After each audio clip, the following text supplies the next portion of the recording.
जय हिंद दोस्तों। जय हिंद। आज हम अरविंद केजरीवाल के बारे में चर्चा करेंगे। ठीक है। उम्मीद है आप लोगों को वीडियो पसंद आएगा, क्योंकि अभी केजरीवाल साहब हमारे ट्रेंडिंग में चल रहे हैं बहुत ही ज़्यादा।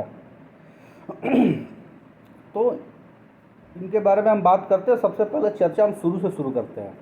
ठीक है। तो देखिए, सबसे पहले हम ये बात करते हैं कि इनका जो जन्म था 16 अगस्त 1968 में हरियाणा के हिसार शहर में हुआ था। ठीक है। उसके बाद उन्होंने 1989 में खड़गपुर आईआईटी से उन्होंने अपनी इंजीनियरिंग की डिग्री प्राप्त की। फिर वो 1992 में भारतीय राजस्व सेवा, ठीक है, भारतीय राजस्व सेवा यानी आईआरएस में आ गए। ठीक है। फिर उन्हें दिल्ली के आयकर आयुक्त कार्यालय में उनको नियुक्त कर दिया गया। ठीक है। फिर उन्होंने 2006 में, हमारे केजरीवाल जो हैं इतने बेचैन आदमी हैं, कुछ चीज़ मतलब नहीं टिके रह सकते हैं, किसी एक चीज़ पर टिके नहीं रह सकते। इन्होंने 2006 में अपनी नौकरी से इस्तीफ़ा दे दिया और देश को सुधारने के लिए निकल पड़े। ठीक है।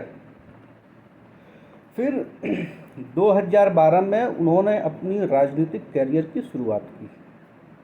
ठीक है। हालांकि अन्ना हजारे के कंधे पर बंदूक रख के इन्होंने मस्त गोली चलाई थी, लेकिन अभी इनका बेड़ा गर्क हो गया है। ठीक है। अब देखिए, हम इसी पे हम बात करते हैं कि अब 2012 में तो इन्होंने अपनी करियर की शुरुआत कर दी थी, लेकिन सन 2013 में नई दिल्ली विधानसभा से ये चुनाव लड़े। इनकी टक्कर सीधा शीला दीक्षित से होने वाली थी, जो दिल्ली की मुख्यमंत्री पिछले 15 साल से लगातार रह रही थी। ठीक है। अब इन्होंने सीधा जो है शीला दीक्षित से टक्कर ले लिया और उनको 25,864 वोटों से हरा दिया, शीला दीक्षित को। ठीक है। हरा तो दिया, लेकिन अब देखिए क्या हुआ कि 2015 में वो फिर से इलेक्शन लड़े और फिर से दिल्ली के मुख्यमंत्री बने। ठीक। लेकिन ये तो हो गई, चलो मान लो पुरानी बात हो गई। अपना 2015 में फिर से ये सीएम बने, अच्छी बात है। लेकिन अब देखिए क्या हुआ कि अब ये बात कर रहे हैं केजरीवाल की गिरफ्तारी कैसे हुई है। ठीक है। तो देखिए, सबसे पहले हम बात करते हैं 21 मार्च की, दिन गुरुवार था। ईडी की टीम शाम को 7 बजे केजरीवाल के घर पहुंची। करीब 14 मिनट के बाद पूछताछ शुरू हुई और पूछताछ शुरू करने के बाद ईडी ने 9:05 पे इनको उठा लिया, गिरफ्तार कर लिया।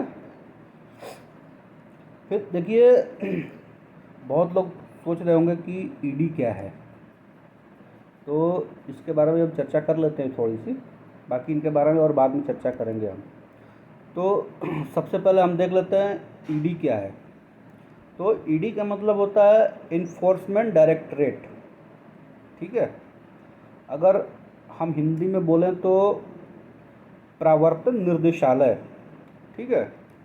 यह एक आर्थिक खुफिया संगठन होता है। ठीक है। ईडी जो होता है एक आर्थिक खुफिया संगठन होता है। ठीक है। जो कि देश में अर्थशास्त्र के जो अर्थशास्त्र इकोनॉमिक जो कानून होते हैं, लॉ होते हैं, उनको लागू करने में ये मदद करता है, उनको लागू कराता है। देश में जो अर्थशास्त्र के जो कानून होते हैं ना, उनको ये लागू करता है। ठीक है। और एक तरह से देखा जाए तो ये फाइनेंस मिनिस्ट्री के अंडर में आता है। ईडी जो है फाइनेंस मिनिस्ट्री के अंडर में आता है। और और इसकी स्थापना हुई थी 1956 में, ठीक है।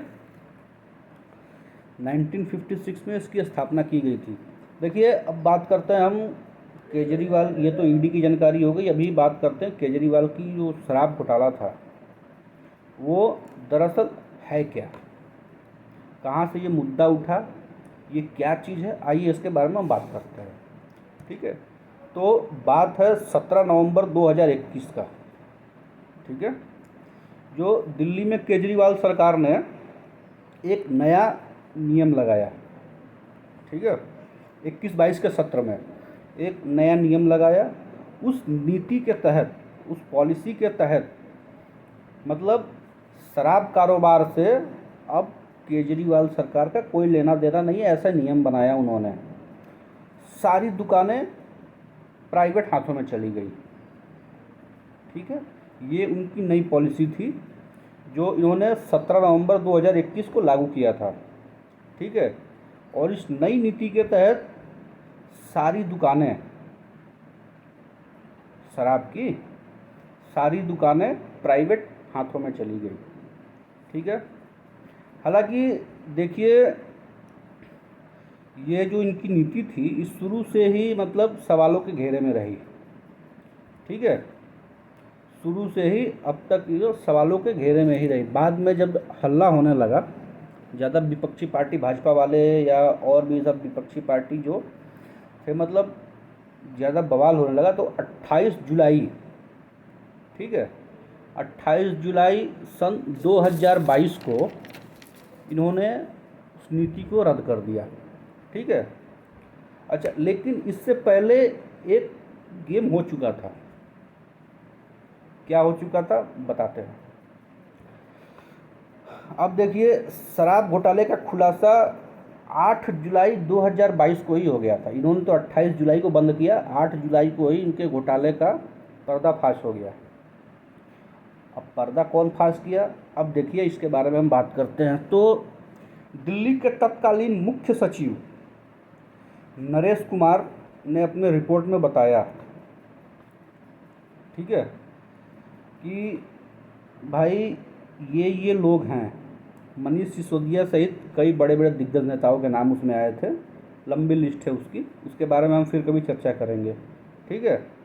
तो जो तत्कालीन मुख्य सचिव जो थे नरेश कुमार, उनके रिपोर्ट से ये साबित हो गया कि भाई शराब घोटाला हुआ है, ठीक है। तो वीडियो पसंद आया तो लाइक कर दीजिए, वीडियो पसंद आया तो लाइक करिए, चैनल को सब्सक्राइब करिए, थैंक यू। और आगे हम बात करेंगे कि जो नई लिस्ट निकली थी उनकी, जो कितने लोग हैं, उसको हम अगले वीडियो में चर्चा करेंगे, ठीक है। Thank you.